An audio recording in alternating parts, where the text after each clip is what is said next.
नया भारत है जहां असम का चीफ मिनिस्टर खुलेआम संवैधानिक प्रोटोकॉल तोड़कर कहता है कि मुसलमानों को इतना टॉर्चर करो कि वो राज्य छोड़ने पर मजबूर हो जाएं। वो कहता है कि अगर कोई मियां रिक्शा वाला 5 रुपए मांगो तो उसे 4 रुपए दो ताकि वो परेशान हो सके। ये नया भारत है जहां बरेली में खाली घर में नमाज पढ़ने पर पुलिस मुकदमा दर्ज करती है।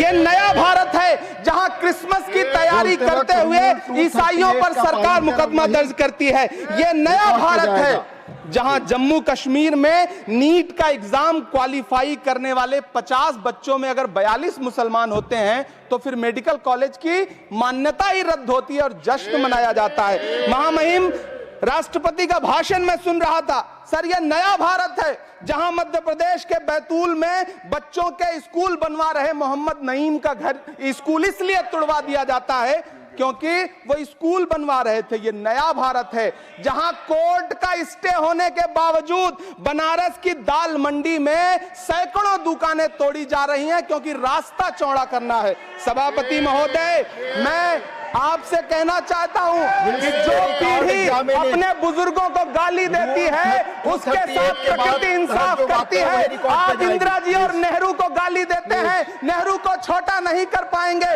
नेहरू का साथ आइंस्टीन, नेहरू का नाम आइंस्टीन के साथ लिया जाता था और आपका नाम एप्स्टीन के साथ लिया जाता है। आपको ये बात समझनी पड़ेगी। सभापति महोदय, मुझे 1 मिनट बोलने दें, मुझे कंक्लूड करने दें। हम करें बात दलीलों से तो रद्द होती है, उनके होठों की खामोशी भी सनद होती है। कुछ न कहने से भी छिन जाता है एजाज़े सुखन, जुल्म सहने से भी जालिम की मदद होती है। सभापति महोदय, मैं राष्ट्रपति के अभिभाषण पे अपने बात रखने के लिए खड़ा हुआ हूं।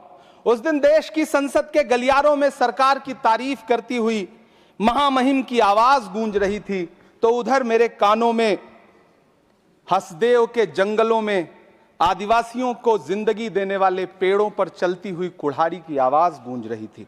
सभापति महोदय, इस तरफ महामहिम के भाषण पर प्रधानमंत्री जी संसद की मेज थपथपा रहे थे और उधर उत्तराखंड की अभागी बिटिया अंकिता भंडारी के इंसाफ की आवाजें मध्यम पड़ती जा रही थीं, जो आज भी पूछ रही हैं कि आखिर वो वीआईपी कौन था जिसके लिए अंकिता भंडारी को मार दिया गया।